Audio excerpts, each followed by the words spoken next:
নিজেকে মাঝে মধ্যে সালমান খানের মতো লাগে। ওই বরিশালী ভাষা আপনাকে শুনাইয়া এন্টারটেইন করতে পারবো না, মজাও লাগতো না। মানুষেরটা দেখতে মজা লাগতো, যখন নিজের উপরে আসছে তখন বুঝছি এটাতে মজা নাই।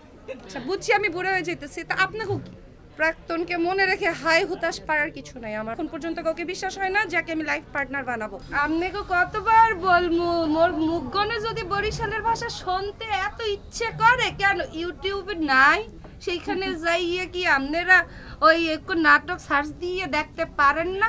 অনেক নাটক আছে। আর ওই বরিশালী ভাষা আপনাকে শুনাইয়া এন্টারটেইন করতে পারবো না। এখানে বসে গরম লাগবে, তোমরা প্রত্যেকদিনই দেখি বরিশালী পাথর দিয়ে ঘষলেও এইটা ঘষলেও আসলে যাবে না। আমি অনেক খুন এটাকে উঠানোর চেষ্টা করি। আপু ট্রাই করেন, উঠাতে পারলে উঠান, আপু ট্রাই করেন। তো আমার কাছে ভাই এটা যার যার ব্যক্তিগত ব্যাপার। বারবার ঘুরে ফিরে আমাকে কেন আপনারা কন্ট্রোভার্সির মধ্যে ফাঁসান, আমি এইটাই বুঝছি না। জাতি জানতে চায় না পুরাপি যে 5 কোটির বিনিময়ে বোরকা খুলবেন না না না ভাই, আমি না 5 কোটি টাকা নিচ্ছি না 5 কোটি দিচ্ছি। আমার এখন আমি এনজয় করতেছি। আমি মাত্র আসছি, আমার প্র্যাকটিস হয়ে গেছে, আমার মজা লাগতেছে, আমি এনজয় করতেছি। ওই আমাকে আমি এত বড় দিব না।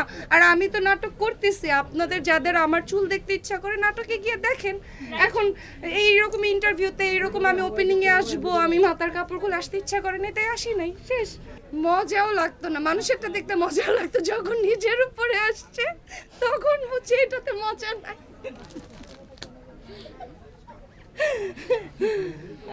এই তো আপনারা বিয়ার বাইরে বাইরে হইতে পারতেছেন না। না আচ্ছা বুঝছি আমি বুড়ো হয়ে যেতেছি, তা আপনাকে যারা বিয়ে করছেন তারা সুখে থাকেন, যারা করেন নাই তারা করে সুখে থাকেন, আর যারা করতে চান না তাদেরকে সুখে থাকতে দেন। এক্স মানে হচ্ছে এক্সপায়ার, ওটা ডেট শেষ, ডেট ওভার। আর মানে ওটাকে ভুলতেই হবে। আর না ভুললে বিষাক্ত জিনিস যত গিলবে তত পেটের সাথে শরীর খারাপও হবে, একটা সময় মরে যাইতে হবে। অতএব প্রাক্তনকে মনে রেখে হাই হুতাশ পারার কিছু নাই। আমার কোনো আক্ষেপ আপনারা, আমি বলছি কোথায় শুনছেন আমি আপনারা বলছি যে আমার কিন্তু ওকে নিয়ে অনেক আক্ষেপ। ও মাই গড, মাসে কত কোটি ভাই, আগে বিশ্বাস আসতে দেন, তারপরে মাসে 1 টাকা কামাইলেও করবো, আগে বিশ্বাস আসুন।